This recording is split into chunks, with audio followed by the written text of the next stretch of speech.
Hi everyone, my name is Lindsay and I am a marketing analyst here at LumaPrints. If you're new to our webinars, we cover all kinds of topics to help you build your brand and business. We occasionally cover company-related topics as well, such as product deep dives. And if you haven't already, we do have a YouTube channel where we upload all these webinars and then some more. There you can get more information from previous webinars as well as our previous product deep dives. So if that's of interest for you, you can go ahead and check us out after this webinar. But for this week, we are going to be covering user-generated content. To contrast that, last week or last time we met, we covered Pinterest as a possible platform for your marketing needs. Considering that Pinterest has a high number of customers or active users rather, who have a strong intent to purchase, it's a really beneficial, I would say, partner to have in terms of marketing and leveraging Pinterest as a way to share your products and put it in a setting that is more desirable.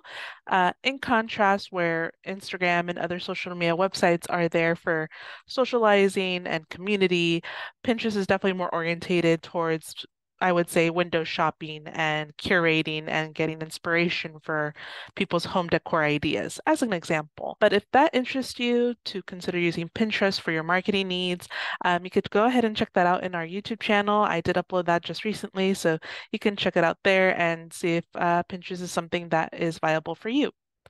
But for this week, we'll be talking a bit more related to how users could, or customers rather, could be beneficial for your store, not only as those who buy products from your website, but also as those who can possibly represent your company in a very positive light, and how you can leverage the information that you receive from your customers, positive, critical feedback, and make that something viable for you in your marketing campaigns. I will say that UGC is something that's often overlooked and not fully utilized. I know that for those who are always looking to receive more customer engagement, if you will, do struggle with it. So I'm not saying that this is an easy task per se, but I could go ahead and kind of talk about, I guess, the different ways and methods that you can use user-generated content, and also how to create user-generated content or encourage customers to create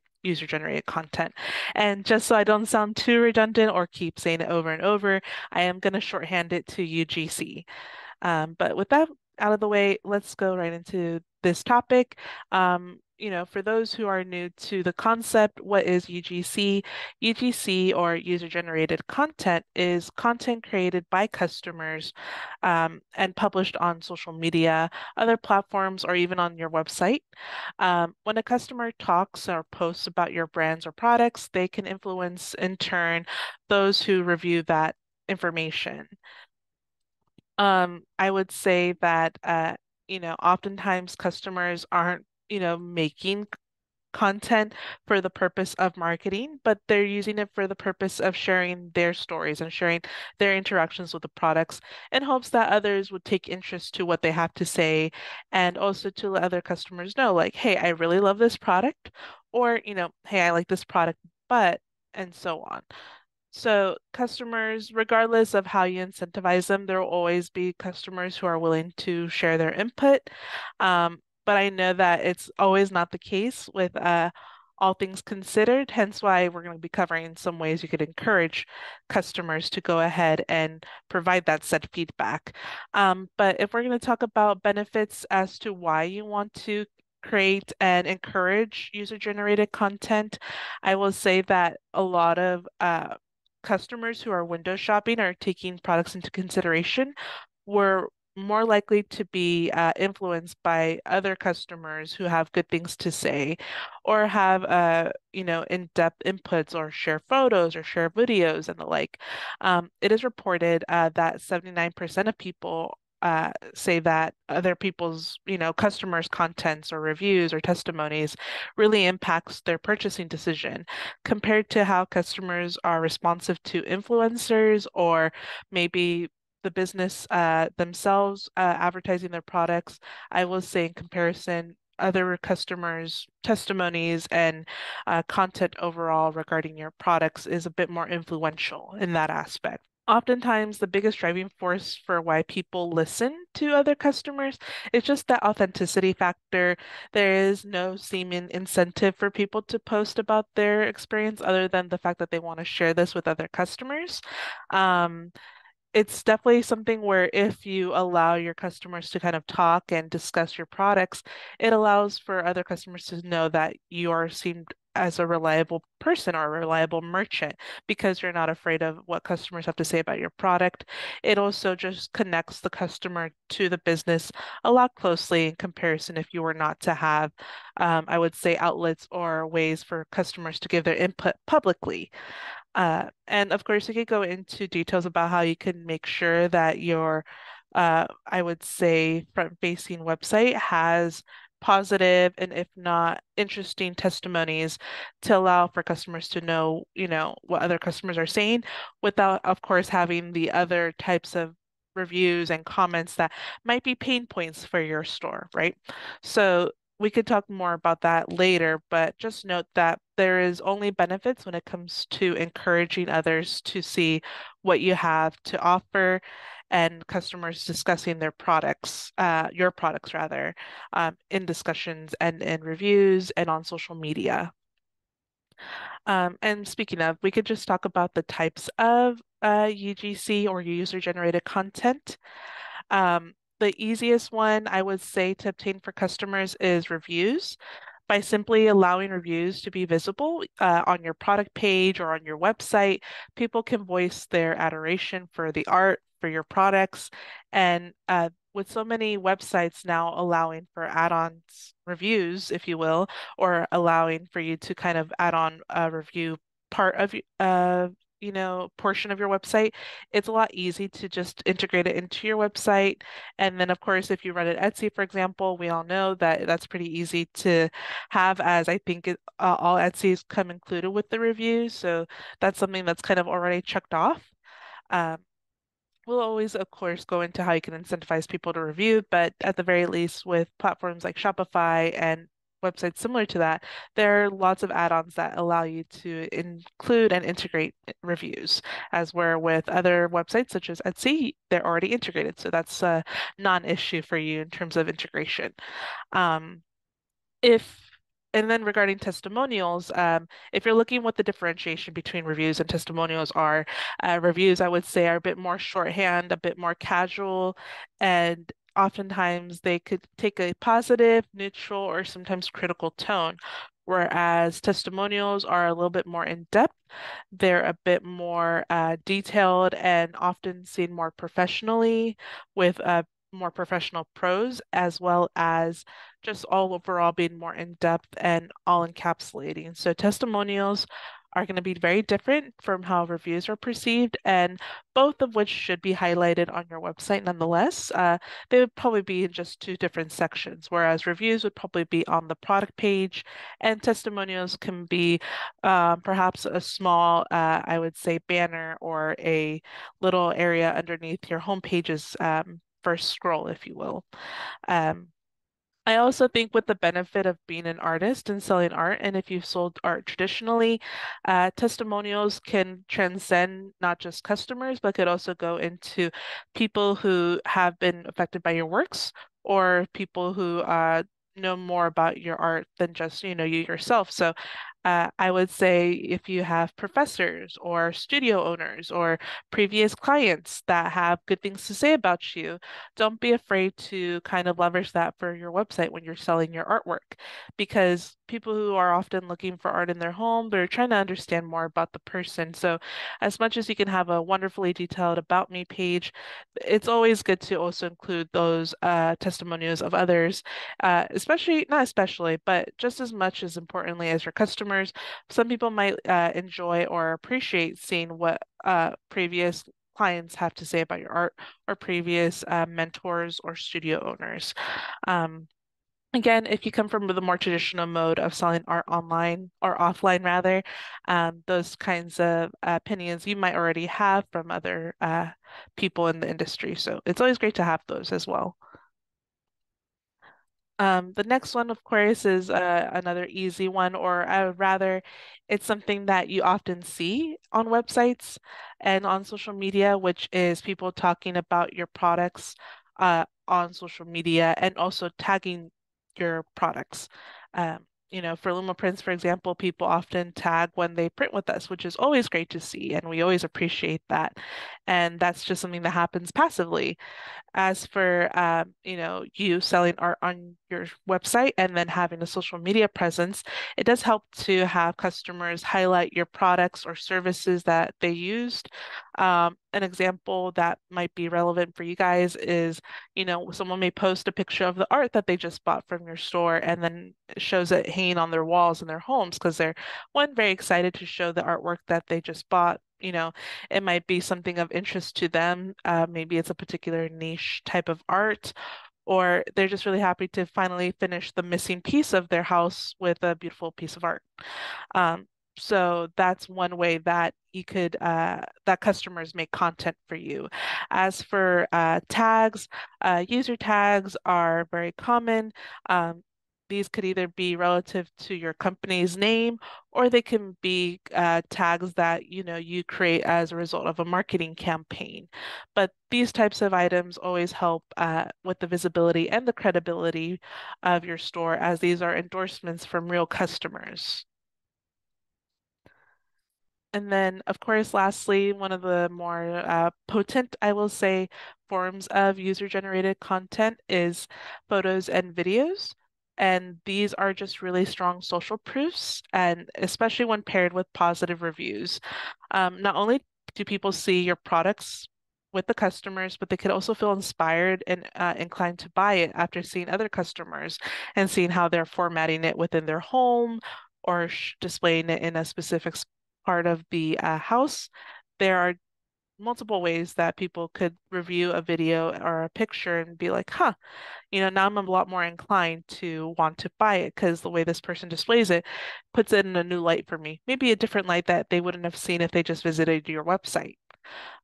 Another benefit that is not as intuitive is that it builds community amongst customers because it creates some sort of fanfare around your products because there's multiple people sharing it and discussing it, and people are bringing out different ideas of how they decide to display your art, whether in frame or on the wall directly, and so on and so forth. Different formats that, one customer considered that another customer wouldn't have considered.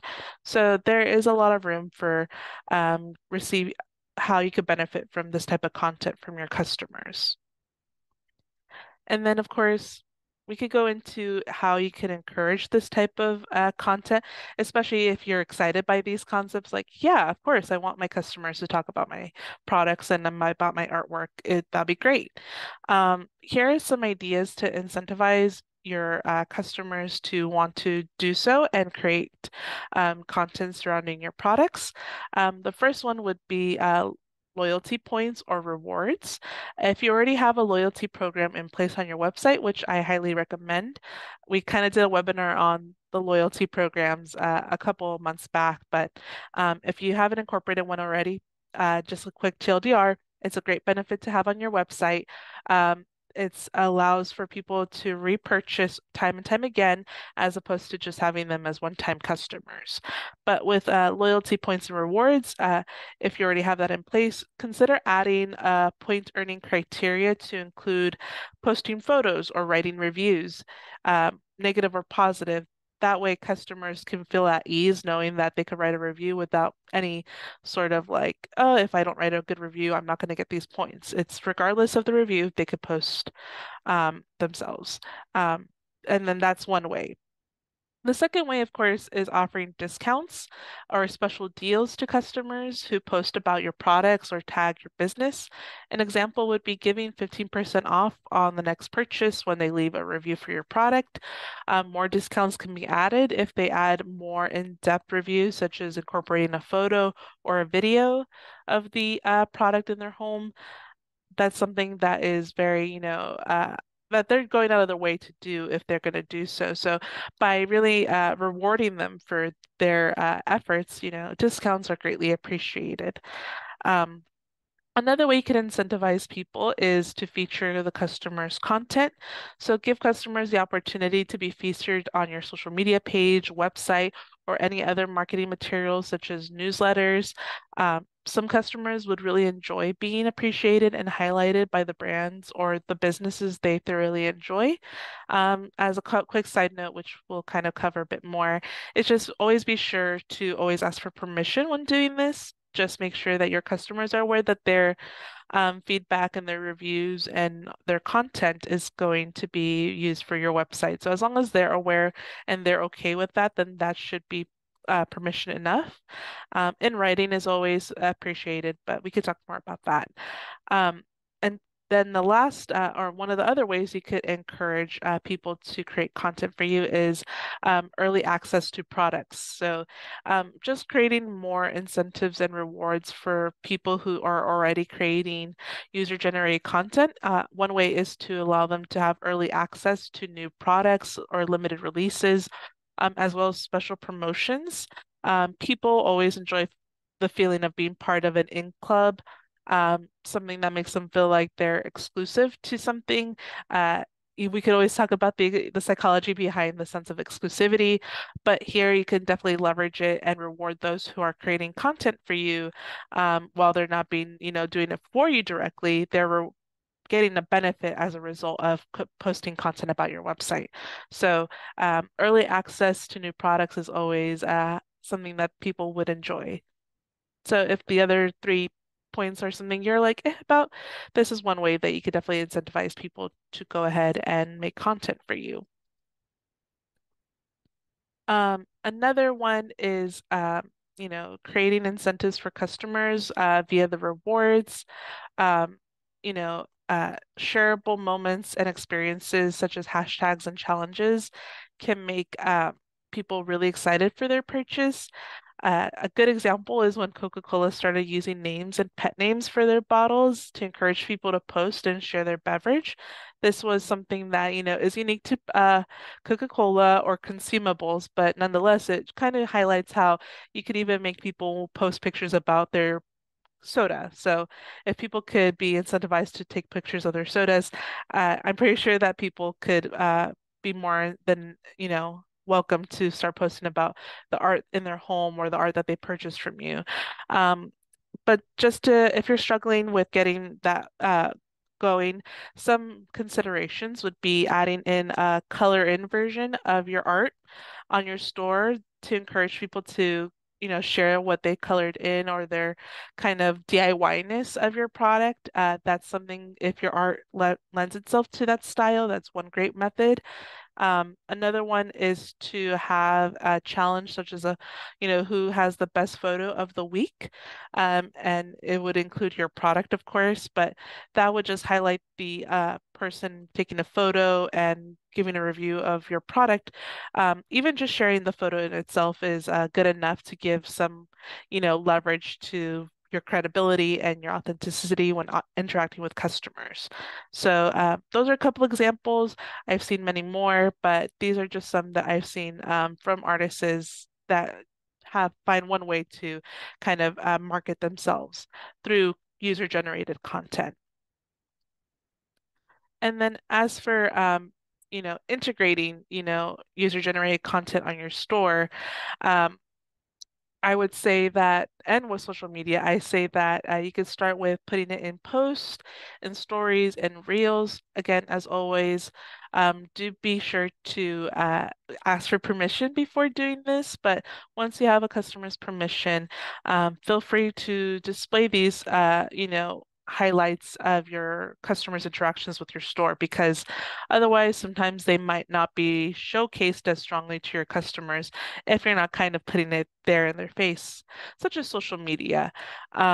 Another thing you could do is display user photos, reviews, and testimonials on your website. It's one thing to have a review format on your product pages. It's another thing if you can make them a bit more in depth, such as allowing people to upload photos, upload videos, uh, encouraging people to make accounts and then have their photos with their names attached to the review. So there are definitely ways to bolster what content you do have of your customers currently and ways to incentivize future customers from posting their own UGCs. As for campaigns or marketing campaigns, rather, um, you could start with social media posts, such as featuring customer photos or videos on your feed or stories to highlight the product in its real-time use. Website galleries, you could have a specific part of your website that's dedicated to your customers' content, kind of highlighting and celebrating really your customers' photos and reviews of your products.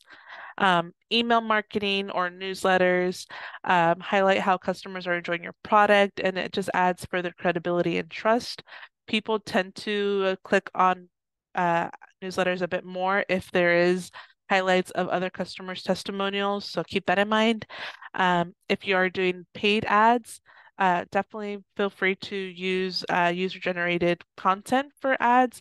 If people made a really compelling video just talking about how much they love your products, feel free to ask them if you can use it for, some promotional purposes, and I'm sure that they'll be more than inclined to be okay with that. And so feel free to use that type of content that is very powerful and it's very authentic. And so when people see it in passing as a paid ad, people will see that and be like, wow, okay, well, this, company clearly has fans and has people who are enjoying their products. And then lastly, of course, which I mentioned before, product pages is probably one of the easier and more important places to have product, the reviews and testimonials and all that. Um, Consider, showing on the individual products, your individual reviews for that specific product, as opposed to overarching product reviews that could be saved for the homepage and other pages. But make sure that for your product pages, the reviews for that product specifically are highlighted first and foremost. And then secondary, you could definitely highlight overarching reviews from other products or people interacting with your art. That could be secondary to the product page, but you definitely want to be very clear cut with that. I will say that when you're doing these marketing campaigns, be very clear of your goals and boosting engagement. How are you going to drive these conversions and keeping track of, I would say, the end goal for your store. I would say when you're curating these reviews and which ones you plan to showcase, make sure that you're showcasing valuable feedback and other testimonials and not just any feedback. I would say if someone just has a sentence to say about your product and it's not that compelling, you don't necessarily have to post it on your social media website. Whereas if someone gives a more lengthier review or testimonial alongside with the photo, that's definitely something worth highlighting and putting to the forefront of your branding. Um, I will say, always remain respectful of people who share their content with you. Always say thanks, always show appreciation for when people do offer this type of content to you, because one, it takes time out of people's day to put that review up or to take that photo. And, secondly, you want to have them, have an even better association with your company through acknowledgement and through, I would say, experiencing a positive interaction with you as the company, brand, or artist. Um, I will say don't shy away from having mixed reviews or mixed feedback. Of course, you're not going to be posting the more critical reviews on your social media website, but I would say you don't have to delete critical reviews on your comments or on your website. A good way to navigate around critical feedback is always to respond with good tact and means to rectify the situation if there's a problem with the product or if there's something they're not happy with. How you go about publicly fixing that situation for them, or at least kind of showcasing that you care about their qualms. It will show to other customers that you care, that you take the time out of your day to investigate and show the customers that you're willing to fix and amend the situation. And people obviously know that not everyone's going to have a perfect experience with the products. Hence why, if you ever notice, people are more likely to trust a 4.5 review as opposed to a 5-star review. And that's just one of the reasons, is because people like that authenticity of you being able to look at this feedback, critical or positive, and how can you make the best out of that situation with by going in and fixing situations as needed, or by showing your appreciation to those that are positive. So when it comes to that kind of thing where I feel like a lot of customers of ours stress out about, which is the critical reviews, is you know, those could in fact bolster your authenticity and help with your credibility if you're authentic and transparent to your customers about these critical parts that people have said about your company. And then, of course, we could talk about the legal and ethical considerations. When you're talking about using other people's content, it's very crucial to prioritize the rights of managements and permissions. You need to obtain explicit consent from creators before using the material. Um, it's one thing to kind of like ask in passing, like, hey, can I use your content? They go, oh, sure. As long as it's like written down, which is usually the case anyways, I would say that's good enough as long as you're very transparent. So, don't just say, hey, can I use your content to share with my followers? That's one thing. But be very concise. That way, your customers also feel good about sharing their content with you because they know, okay, this person knows exactly what they're doing with my content, and they're being very respectful by being very clear, by letting them know like, hey, I plan to use, I would love to share your review this week on my Instagram as a story and as a reel. Would you give me permission to do so? And I will be sure to highlight your username, unless of course you want to stay anonymous. That's one way to kind of showcase to them how you are very on top of it and very mindful of their, you know, contributions, and overall that you respect them as a person and not just see them as someone who's making content for them. Um, by being very openly communicative with your policies as well, or having maybe a segment in your website that is open about these policies, it allows customers the option to opt out.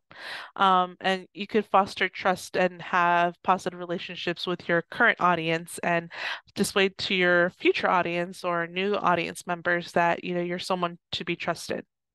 And then, as I mentioned just before, it's giving proper credit to the original creators.